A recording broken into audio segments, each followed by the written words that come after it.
Hello student, welcome to the AIMS study material channel. ठीक है, आज के लेक्चर में हम पढ़ेंगे एस्केप सीक्वेंसेस या बैकस्लैश कैरेक्टर के बारे में। ठीक है, जैसे हमने प्रिंटफ में स्लेशन देखा था, उनको ही क्या बोलते हैं हम, एस्केप सीक्वेंस या बैकस्लैश कैरेक्टर। ठीक है, तो पहले देखते हैं हम कि इन्हें एस्केप कैरेक्टर या एस्केप सीक्वेंस क्यों बोलते हैं। तो the characters which are not the part of any character set known as escape characters. हमने आज की कैरेक्टर सेट पढ़ रखा है, उसके अलावा भी कुछ ऐसे कैरेक्टर्स होते हैं, ठीक है, जिनको हम उस सेट में वो नहीं होते हैं, वो किसी भी सेट में शामिल नहीं होते और उसको हमको प्रिंट करना है, तो उसको हम बोलते हैं एस्केप कैरेक्टर्स। इसको याद कैसे रख सकते हो? एस्केप मतलब छोड़ना या कुछ भी एस्केप करना। तो जो भी कैरेक्टर सेट में अवेलेबल नहीं है, जो कैरेक्टर सेट का पार्ट नहीं है, वो वाले कैरेक्टर्स मतलब जो छूट गए मतलब एस्केप। तो उन छूटे हुए कैरेक्टर्स को ही क्या बोल रहे हैं हम, एस्केप कैरेक्टर्स। तो the characters which are not the part of any character set, वो कैरेक्टर्स जो किसी कैरेक्टर सेट का पार्ट नहीं है, उनको हम बोलेंगे एस्केप कैरेक्टर्स। ठीक है, अब एस्केप सीक्वेंस क्या होता है? An escape sequence in C language is a sequence of characters that doesn't represent itself when used inside string literal or character. ठीक है, तो इसको समझो, एस्केप सीक्वेंस क्या होगा? सीक्वेंस मतलब क्या होगा? एक के बाद एक जो क्रम में रहता है। In C language is a sequence of characters, जो कैरेक्टर्स का सीक्वेंस होगा। ठीक है, कैरेक्टर्स कैसे, जैसे ए बी, कोई सा भी सिंबल, उनका सीक्वेंस होगा। That doesn't represent itself when used inside string literal or character. इस लिटरल मतलब होता है कांस्टेंट, कांस्टेंट को ही हम क्या बोलते हैं, लिटरल। तो स्ट्रिंग कांस्टेंट या फिर कैरेक्टर में जिसको हम यूज़ नहीं कर सकते, मतलब सीधी सी बात, स्ट्रिंग लिटरल क्या होगा, ये इसके अंदर जिसको हम यूज़ नहीं कर सकते हैं, उन कैरेक्टर्स का सीक्वेंस, उसको बोलेंगे हम एस्केप सीक्वेंस। तो वही वाले कैरेक्टर्स जिनको छोड़ सकते हैं, जिनका यूज़ नहीं कर सकते हैं, तो उनको ही क्या बोल देंगे हम, एस्केप सीक्वेंस। तो इसमें सीक्वेंस रहेगा, एक कैरेक्टर नहीं रहेगा, कैरेक्टर्स ज़्यादा रहेंगे एक के बाद एक, तो वो हो जाएंगे एस्केप सीक्वेंस। ठीक है, कैसे, जैसे आपने ये डबल कोट लिखा, इसके अंदर ए बी सी लिखा, तो ये एक स्ट्रिंग कांस्टेंट हो गया, लेकिन इसी के अंदर आपको ए बी सी इस टाइप से दिखाना है, मतलब ऐसे डबल कोट और उसके अंदर फिर डबल कोट, तो इस टाइप से लिख सकते हो क्या आप, डबल कोट के अंदर फिर double quote, A B C double quote. ठीक है, मतलब इसको आपको ऐसे दिखाना है, ये ए बी सी को किस में दिखाना है, डबल कोट को, तो उसको फिर डबल कोट के अंदर लिखना पड़ेगा। तो ऐसा कर सकते हो क्या आप? ऐसे डायरेक्ट नहीं कर सकते हो, तो इसको करने का तरीका होता है, वो तरीका क्या होगा, उसी को हम क्या बोलेंगे, एस्केप सीक्वेंस। ठीक है, ये देखेंगे हम इसको कैसे प्रिंट कर सकते हैं। तो जिस तरीके से हम कर सकते हैं उसको बोलेंगे हम एस्केप सीक्वेंस। उसमें एक से ज़्यादा कैरेक्टर यूज़ होंगे और उन जो कैरेक्टर्स यूज़ होंगे उसी को हम बोल देंगे एस्केप सीक्वेंस। ठीक है, इट इज़ कम्पोज ऑफ 2 और मोर कैरेक्टर्स स्टार्टिंग विथ बैकस्लैश। ये स्केप सीक्वेंस जब भी आएगा या बैकस्लैश कैरेक्टर, इनको बैकस्लैश इसीलिए बोलते हैं क्योंकि किससे स्टार्ट होता है, बैकस्लैश से। इट इज़ कम्पोज ऑफ 2 और मोर कैरेक्टर्स स्टार्टिंग विथ बैकस्लैश। इसमें दो, कम से कम दो होंगे, दो या दो से ज़्यादा कैरेक्टर्स होते हैं। स्टार्ट किससे होगा, बैकस्लैश से, तो ये भी अपने आप में एक कैरेक्टर हो गया और इसके बाद जो भी आएगा। ठीक है, अब स्लैश बैक कैसे याद रखना है, ये दिख रहा है आपको, सीधी लाइन है। ठीक है, हम इस साइड तो लिखते नहीं, इस साइड ही लिखते हैं। ठीक है, ये इस साइड चल रहा है, सीधी लाइन में ही चल रहा है, और आगे की साइड झुका। ठीक है, ऐसा जा रहा है तो आगे की साइड झुका, आगे की साइड झुका, तो ऐसा बनेगा। ठीक है, तो आगे मतलब होता है फॉरवर्ड, तो इस स्लैश को हम क्या बोलेंगे, फॉरवर्ड स्लैश।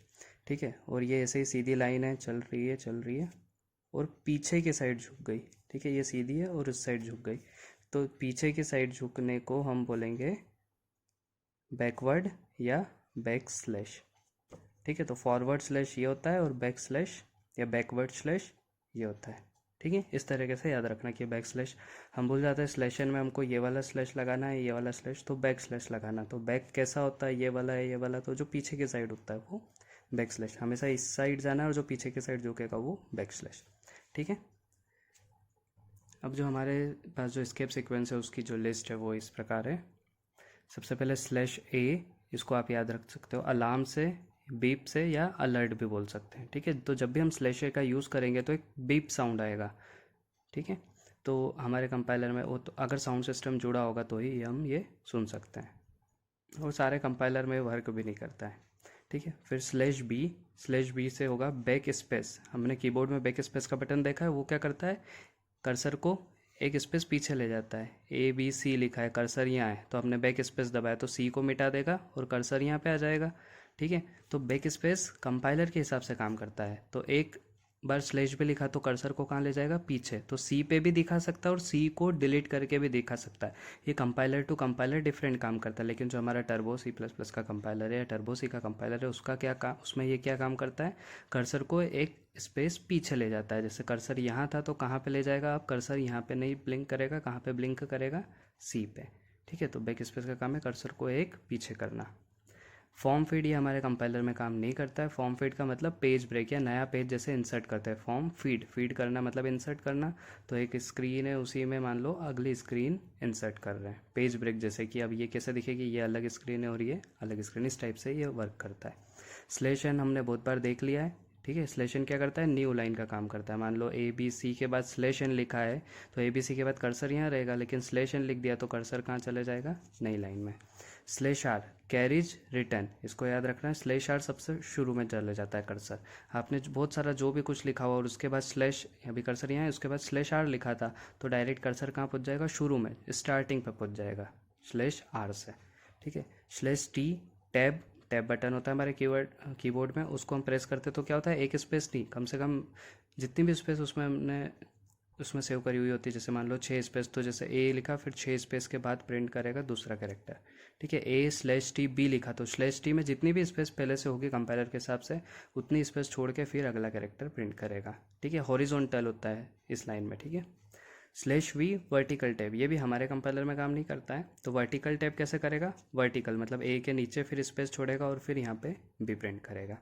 ठीक है, अब बैक स्लैश, आप जो प्रिंट कर रहे हो उसी में आप बैक स्लैश प्रिंट नहीं करा सकते हो। अगर आपको बैक स्लैश प्रिंट कराना है तो आपको क्या लिखना पड़ेगा, बैक स्लैश तो सबसे पहले आएगा ही, उसके बाद एक और बैक स्लैश, तब जाके एक बैक स्लैश प्रिंट होगा। कैसे, आपको इस टाइप से प्रिंट कराना है ए बी स्लैश सी, तो आपको लिखना क्या पड़ेगा, स्ट्रिंग में ए बी स्लैश और स्लैश प्रिंट करवाना है, उसके लिए स्लैश स्लैश सी, तो इसका आउटपुट आएगा ये ऊपर वाला ए बी स्लैश सी। ठीक है, ऐसे ही आपको जो लिखना है उसमें सिंगल कोट प्रिंट कराना है तो आपको कैसे करना पड़ेगा, बैक स्लैश तो लगाना ही, फिर सिंगल कोट।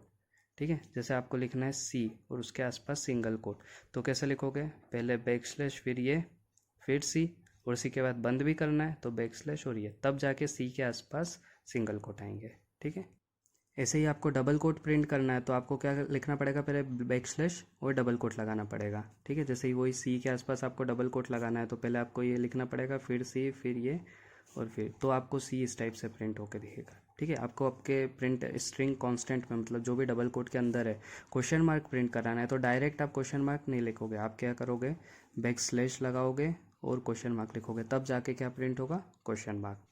ठीक है, स्लैश जीरो का मतलब होता है नल, कुछ नहीं, कुछ भी दिखेगा नहीं, खाली जगह दिखेगी। ठीक है, अब ये दो चीज़ें हैं, इसको हम एग्जांपल देखेंगे तो क्लियर समझ में आएगा। स्लैश ओ ऑक्टल नंबर के लिए और slash x H H hexadecimal number के लिए, यहाँ पे 3 ही रहेगा।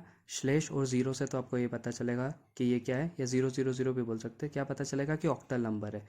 और कितने हैं ये दोनों, तो मिनिमम कितने आएंगे, 3 आएंगे, या तो 1 हो सकता है, 2 हो सकते हैं या 3, 3 से ज़्यादा नहीं। मान लो एग्जाम्पल देते हैं, हमने लिखा स्लैश 053, तो स्लैश जीरो का मतलब तो ऑक्टल नंबर और ऑक्टल नंबर क्या है, 53, तो 53 को जो भी डेसिमल में होगा उसको कन्वर्ट करके वो प्रिंट कर देगा, या इसके रिगार्डिंग जो भी कैरेक्टर होगा वो प्रिंट कर देगा। ठीक है, तो स्लैश जीरो तो ऑक्टल नंबर और फिर 53। ठीक है, आप ऐसा भी लिख सकते हो स्लैश 05, पर 53 से ज़्यादा नहीं, 3 से ज़्यादा नहीं होंगे यहाँ पे, इसलिए स्लैश 000 लिखा। ठीक है, और हेक्साडेसिमल आपको प्रिंट करना है तो स्लैश एक्स और उसके बाद हेक्साडेसिमल कितने भी हो सकते हैं, तो एच एच में हमने लिख दिया A5। ठीक है, तो ये स्लैश एक्स से तो पता चलेगा हेक्साडेसिमल है, और क्या ये दोनों का हेक्साडेसिमल, इसको डेसिमल में कन्वर्ट कर सकते हैं या उसके रिगार्डिंग जो भी कैरेक्टर नंबर हो वो प्रिंट करवा सकते हैं। ठीक है, तो ये हेक्साडेसिमल ज़्यादा दे सकते हैं, लेकिन ये जो ऑक्टल है कितने आएंगे, मिनिमम 3, 3 में भी पहला तो फिक्स है कि वो बताएगा कि ऑक्टल है और उसके बाद 2, इससे ज़्यादा नहीं, 1 2 दे सकते हो या केवल स्लैश जीरो भी दे सकते हो। ठीक है, तो ये ऑक्टल नंबर के लिए और ये हेक्साडेसिमल नंबर के लिए, और नल मतलब कुछ नहीं, स्लैश केवल जीरो लिखोगे तो कुछ नहीं, ये स्ट्रिंग में यूज़ होता है। ठीक है, तो अगले लेक्चर में हम इनके एग्जांपल्स देखेंगे। Thank you.